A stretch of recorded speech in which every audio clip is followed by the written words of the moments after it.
Voilà encore une autre journée dans la peau d'un ancien étudiant en terminale. Je dis ancien, car je n'aime pas me dire pratiquant d'une activité sans qu'il y ait un objectif derrière. Ici, c'était le bac, mais il n'est plus. Cette période de ma vie s'est alors clos. Selon moi, je ne suis plus étudiant en terminale. Mais alors, qui suis-je? Bien que certains cours continuent par un dévouement appréciable de certains professeurs, le temps que j'y passe s'est réduit de plus de moitié. Au début de cette période exceptionnelle, la question s'est donc à juste titre posée. Mais que vais-je faire de mes journées? Puisque très rapidement, j'avais rendu mes comptes scolaires. Je n'avais plus aucune attache, aucune responsabilité ou presque. Je pouvais faire ce que je voulais. J'étais livré face à ce miroir déroutant.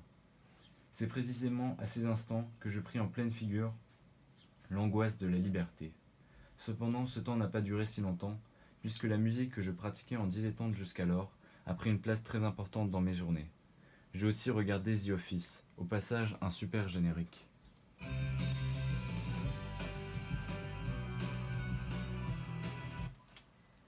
Néanmoins, j'ai quand même eu le temps de m'ennuyer, ce qui a été source de réflexion. C'est là que je me suis posé la question, pourquoi la musique?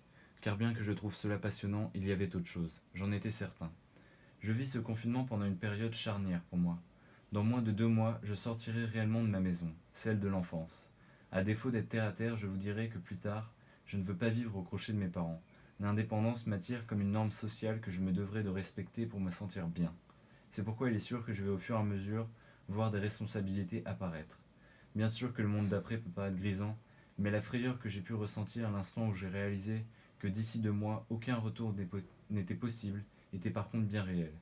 Que ferais-je si le monde d'après, une expression appropriée aux événements, me plaît moins? Serais-je condamné?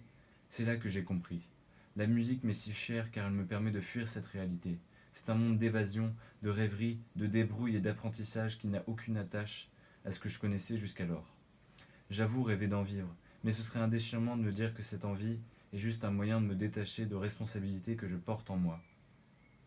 Après ma prépa, s'offrira sûrement à moi un métier admis comme plus utile à la société, mais si pour aspirer à une vie qui me plaît, la musique sera toujours cette voie salvatrice, aurais-je alors assez de cran pour me l'avouer et passer le pas? Ce dont je suis sûr, c'est que pour l'instant, je vais continuer à utiliser la musique pour passer le temps. Laissez-moi vous en offrir quelques minutes.